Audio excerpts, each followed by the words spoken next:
Hey everybody, welcome back to Voices of Calm, the Shakespeare edition. We're really excited that you stayed in through this whole time of A Midsummer Night's Dream as we are here to perform the conclusion for you now.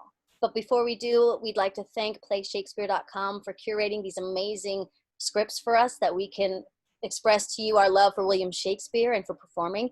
And before we go any further, I want to hand it over to Adam Barr. Thank you, Andrea. Well, as you probably remember from high school English class, Shakespeare divided the world into fives and told most of his stories in 5 acts. And here we are at Act 5, the resolution of the whole thing. And as skilled as he was in throwing numerous tangled threads of romance and comedy and intrigue throughout the Athenian woods at night, he is just as skilled at unknotting them and combing them into something very pretty and satisfying, as we're about to find out. For now, though, back to my colleague, Andrea. Thank you.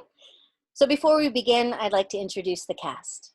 I'm Andrea Emmes in California. I'll be your narrator. We have Adam Barr in New Jersey as Theseus, Christine Rendel in New York as Hippolyta, Phil Thron in New Jersey as Philostrate. We've got Roberto Scarlato in Michigan as Demetrius, Travis Baldree in Washington as Peter Quince, Daniel Passer in California as Nick Bottom, Bobby Hewitt in Texas as Francis Flute, Sara Sheckells in Massachusetts as Tom Snout, Dennis Daly in Perth, Australia as Snug the Joiner, Steve Campbell in Canada as Robin Starveling, Johnny Heller in New York as Puck and Lysander, Rico E. Anderson in California as Oberon, and Joanna Perrin in New York as Titania. All right, friends, shall we find out what happens the rest of this play? Here we go. Midsummer Night's Dream, Act 5, Scene 1. Athens, a room in the palace of Theseus. Enter Theseus, Hippolyta, and Philostrate, lords and attendants. 'Tis strange, my Theseus, that these lovers speak of. More strange than true. I never may believe these antic fables, nor these fairy toys. Lovers and madmen have such seething brains, such shaping fantasies that apprehend more than cool reason ever comprehends. The lunatic, the lover, and the poet are of imagination all compact.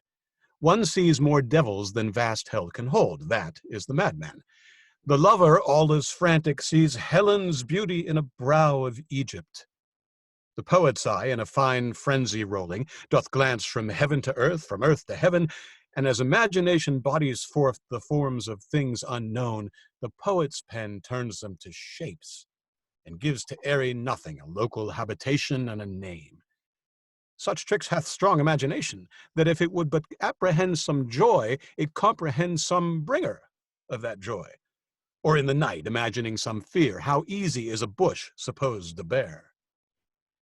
But all the story of the night told over, and all their minds transfigured so together, more witnesseth than fancy's images, and grows to something of great constancy, but howsoever strange and admirable. Enter lovers Lysander, Demetrius, Hermia, and Helena. Here come the lovers, full of joy and mirth. Joy, gentle friends, joy and fresh days of love accompany your hearts. More than to us, wait in your royal walks, your board, your bed. Come now, what masques, what dances shall we have to wear this long age of 3 hours between our after-supper and bedtime? Where is our usual manager of mirth? What revels are in hand? Is there no play to ease the anguish of a torturing hour? Call Philostrate. Here, mighty Theseus. Say, what abridgment have you for this evening? What masque? What music? How shall we beguile the lazy time, if not with some delight? There is a brief, how many sports are ripe. Make choice of which your highness will see first. Gives Theseus a paper. The battle with the centaurs, to be sung by an Athenian eunuch to the harp. Well, none of that. That have I told my love in glory of my kinsman Hercules. The riot of the tipsy bacchanals, tearing the Thracian singer in their rage. That is an old device, and it was played when I from Thebes came last as conqueror. The thrice 3 muses, mourning for the death of learning, late deceased in beggary. That is some satire, keen and critical, not sorting with a nuptials ceremony. A tedious brief scene of young Pyramus and his love Thisbe, very tragical mirth. Merry and tragical? Tedious and brief? That is hot ice and wondrous strange snow. How shall we find the concord of this discord? A play there is, my lord, some 10 words long, which is as brief as I have known a play, but by 10 words, my lord, it is too long, which makes it tedious. For in all the play there is not one word apt, one player fitted. And tragical, my noble lord, it is, for Pyramus therein doth kill himself, which when I saw rehearsed, I must confess, made mine eyes water. But more merry tears the passion of loud laughter never shed. What are they that do play it? Hard-handed men that work in Athens here, which never labored in their minds till now, and now have toiled their unbreathed memories with this same play against your nuptial. And we will hear it. No, my noble lord, it is not for you. I have heard it over, and it is nothing, nothing in the world, unless you can find sport in their intense, extremely stretched, and conned with cruel pain to do you service. I will hear that play, for never anything can be amiss when simpleness and duty tender it. Go, bring them in, and take your places, ladies. Exit Philostrate. I love not to see wretchedness o'ercharged, and duty in his service perishing. Why, gentle sweet, you shall see no such thing. He says they can do nothing in this kind. The kind are we, to give them thanks for nothing. Our sport shall be to take what they mistake, and what poor duty cannot do, noble respect takes it in might, not merit. Where I have come, great clerks have purposed to greet me with premeditated welcomes, where I have seen them shiver and look pale, make periods in the midst of sentences, throttle their practised accent in their fears, and in conclusion dumbly have broke off, not paying me a welcome. Trust me, sweet, out of this silence yet I picked a welcome, and in the modesty of fearful duty I read as much as from the rattling tongue of saucy and audacious eloquence. Love, therefore, and tongue-tied simplicity in least speak most, to my capacity. Enter Philostrate. So please your grace, the prologue is addressed. Let him approach. Enter Quince for the prologue. If we offend, it is with our good will. That you should think. We come not to offend, but with good will to show our simple skill. That is the true beginning of our end. Consider then, we come but in despite. We do not come as minding to content you. Our true intent is all for your delight. We are not here that you should here repent you. The actors are at hand, and by their show you shall know all that you are like to know. This fellow doth not stand upon points. He hath rid his prologue like a rough coat. He knows not to stop. A good moral, my lord, is not enough to speak, but to speak true. Indeed, he hath played on this prologue like a child on a recorder, a sound, but not in government. His speech was like a tangled chain, nothing impaired, but all disordered. Who is next? Enter Pyramus, Thisbe, Wall, Moonshine, and Lion. Gentles, perchance you wonder at this show, but wonder on till truth makes all things plain. This man is Pyramus, if you would know. This beauteous lady Thisbe is certain. This man with lime and rough cast doth present Wall, that vile Wall, which did these lovers sunder. And through Wall's chink, poor souls, they are content to whisper. At the which let no man wonder. This man with lantern, dog, and bush of thorn presenteth Moonshine. For, if you will know, by moonshine did these lovers think no scorn, to meet at Nina's tomb, there to woo. This grisly beast, which Lion hight by name, the trusty Thisbe, coming first by night, did scare away, or rather did affright. And as she fled, her mantle she did fall, which Lion vile with bloody mouth did stain. Anon comes Pyramus, sweet youth and tall, and finds his trusty Thisbe's mantle slain. Whereat, with bloody, blameful blade, he bravely broached his boiling bloody breast, And Thisbe, tarrying in mulberry shade, his dagger drew and died. For all the rest, let lion, moonshine, wall, and lovers twain at large discourse, while here they do remain. Exit with Pyramus, Thisbe, Lion, and Moonshine. I wonder if the lion be to speak. No wonder, my lord. One lion may, when many asses do. In this same interlude it doth befall that I, one Snout by name, present a wall, and such a wall as I would have you think, that had in it a crannied hole or chink, through which the lovers, Pyramus and Thisbe, did whisper often very secretly. This loam, this rough cast, and this stone doth show that I am that same wall. The truth is so. And this the cranny is, right and sinister, through which the fearful lovers are to whisper. Would you desire Lime and Hair to speak better? It is the wittiest partition that ever I heard discourse, my lord. Enter Pyramus. Pyramus draws near the wall. Silence.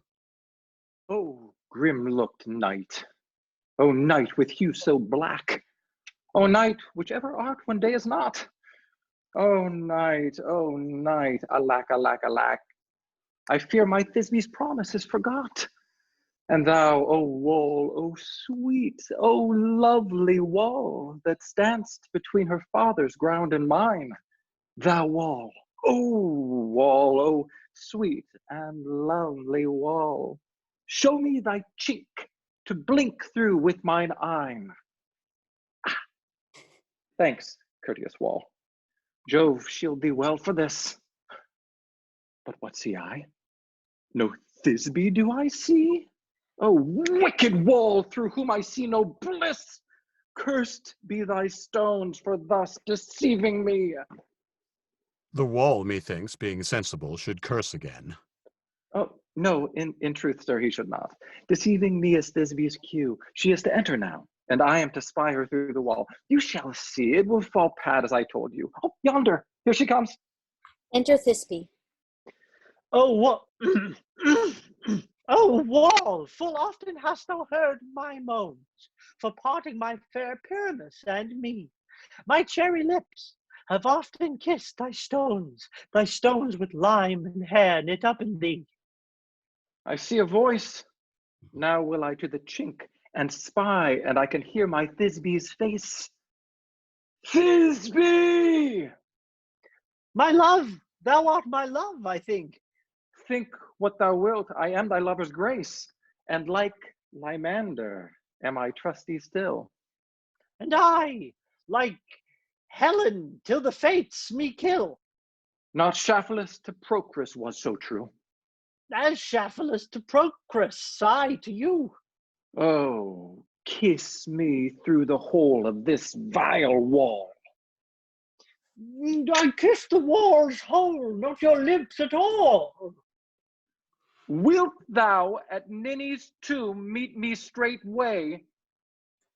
Tide life, death, I come without delay. Exeunt Pyramus and Thisbe. Thus have I, wall, my part discharged so, and being done, thus wall away doth go. Exit. Now is the moon used between the two neighbors. No remedy, my lord, when walls are so willful to hear without warning. This is the silliest stuff that ever I heard. The best in this kind are but shadows, and the worst are no worse, if imagination amend them. It must be your imagination then, and not theirs. If we imagine no worse of them than they of themselves, they may pass for excellent men. Here come two noble beasts in, a man and a lion. Enter Lion and Moonshine. You, ladies, you, whose gentle arts do fear the smallest monstrous mouse that creeps on floor, may now, perchance, both quake and tremble here, when lion rough in wildest rage doth roar. Then know that I, a Snug the joiner am, A lion fell, nor else no lion's dam. For if I should, as lion, come in strife into this place, 'twere pity on my life. A very gentle beast and of good conscience. The very best at a beast, my lord, that e'er I saw.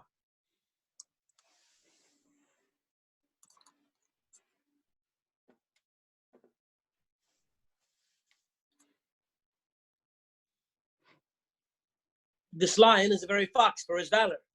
True, and a goose for his discretion. Not so, my lord, for his valor cannot carry his discretion, and the fox carries the goose. His discretion, I am sure, cannot carry his valor, for the goose carries not the fox. It is well, leave it to his discretion, and let us listen to the moon. This lantern doth the horned moon present. He should have worn the horns on his head. He is no crescent, and his horns are invisible within the circumference. This lantern doth the horned moon present. Myself, the man in the moon, do seem to be.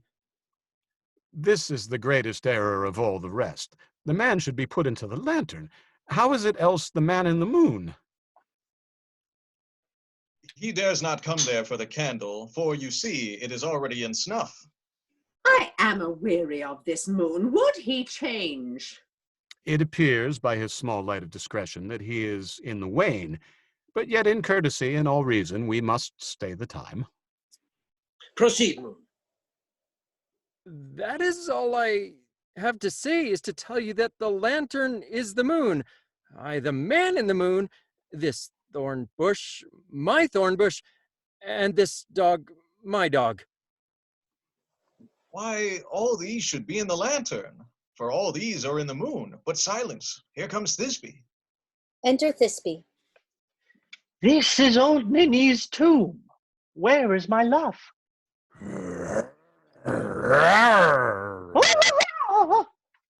Thisbe runs off. Well roared, lion. Well run, Thisbe. Well shone, moon. Truly, the moon shines with a good grace. The lion shakes Thisbe's mantle. Well moused, lion. Enter Pyramus. And then came Pyramus. Exit lion. And so the lion vanished. Sweet moon, I thank thee for thy sunny beams. I thank thee, moon, for shining now so bright. For by thy gracious golden glittering gleams, I trust to take of truest Thisbe's sight. But stay, oh spite! But mark, poor knight, what dreadful dole is here. Eyes, do you see? How can it be? Oh dainty duck, oh dear, thy mantle good. What, stained with blood? Approach, ye furies fell. O fates, come, come, cut, thresh, and thrum, quail, crush, conclude, and quell. This passion and the death of a dear friend would go near to make a man look sad. Beshrew my heart, but I pity the man. Oh, wherefore, nature, didst thou lions frame? Since lion viled hath here deflowered, my dear, which is, no, no, which was the fairest dame that lived, that loved, that liked, that looked with cheer. Come, tears, confound, out, sword, and wound the pap of Pyramus.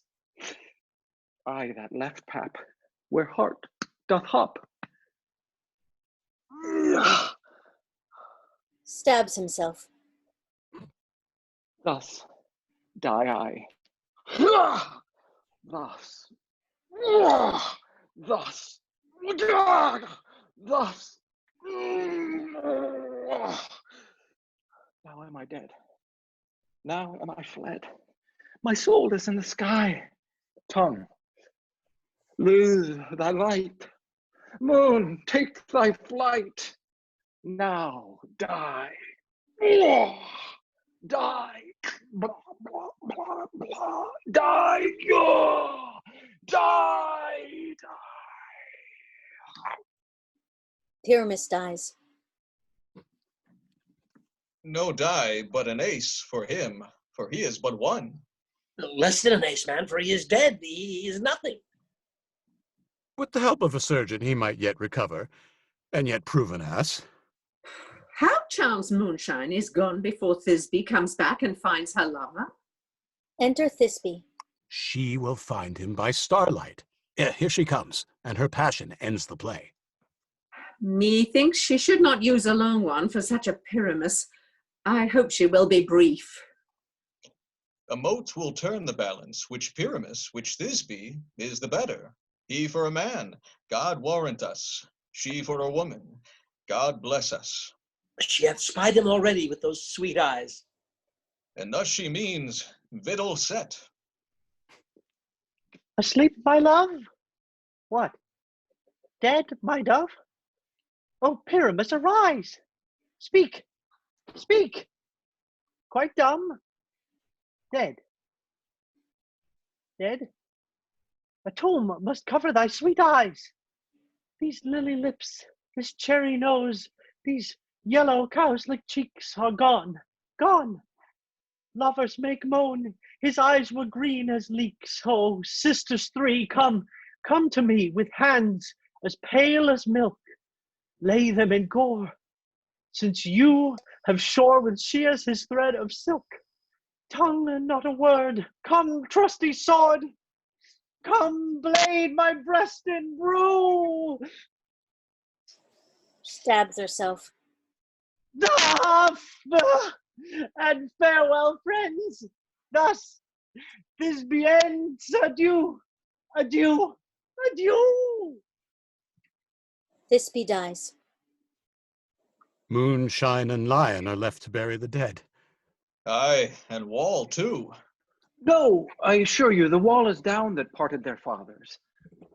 Will it please you to see the epilogue, or to hear a burgomask dance between two of our company? No epilogue, I pray you, for your play needs no excuse.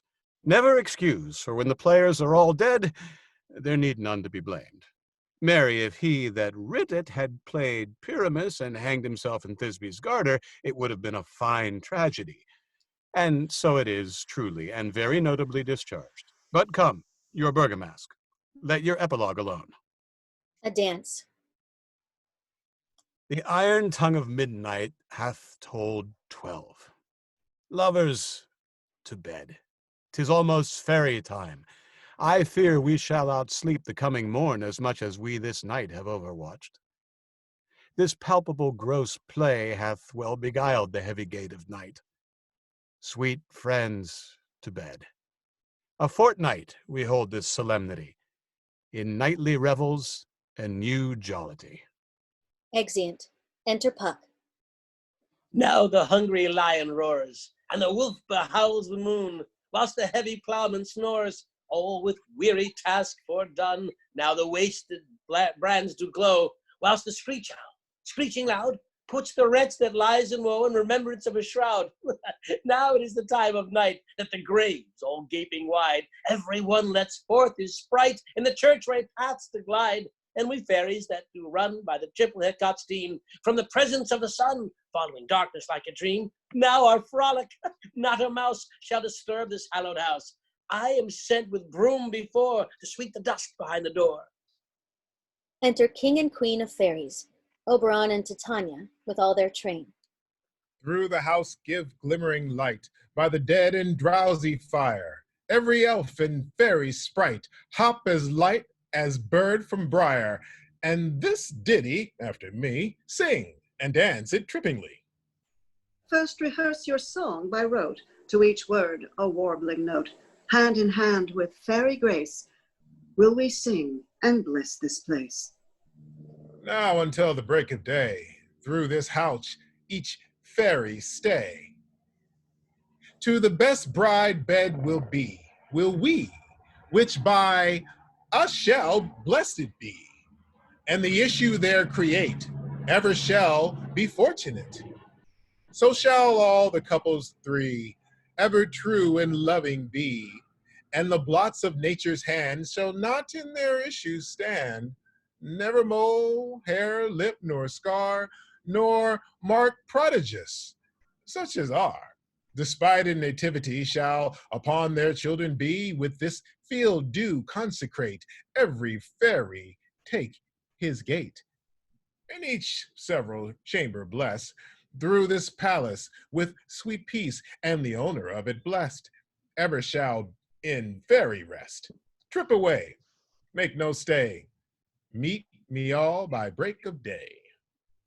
Exeunt Oberon, Titania, and Train. If we shadows have offended, think but this, and all is mended, that you have but slumbered here, while these visions did appear, and this weak and idle theme no more yielding but a dream. Gentiles, do not reprehend. If you pardon, we will mend. And as I am an honest puck, if we have unearned luck now to scrape the serpent's tongue, we will make amends ere long. Else call a puck a liar call. So good night unto you all.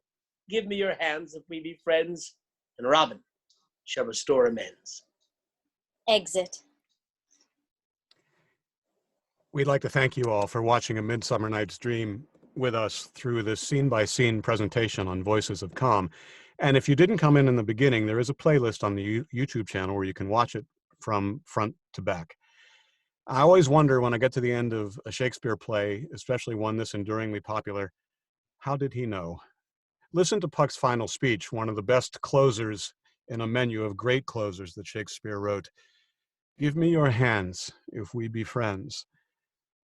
How apt is that for our current time when we all have to find ways to be together and stick together and get through really unprecedented emotional and social difficulties and find a way to connect when we do.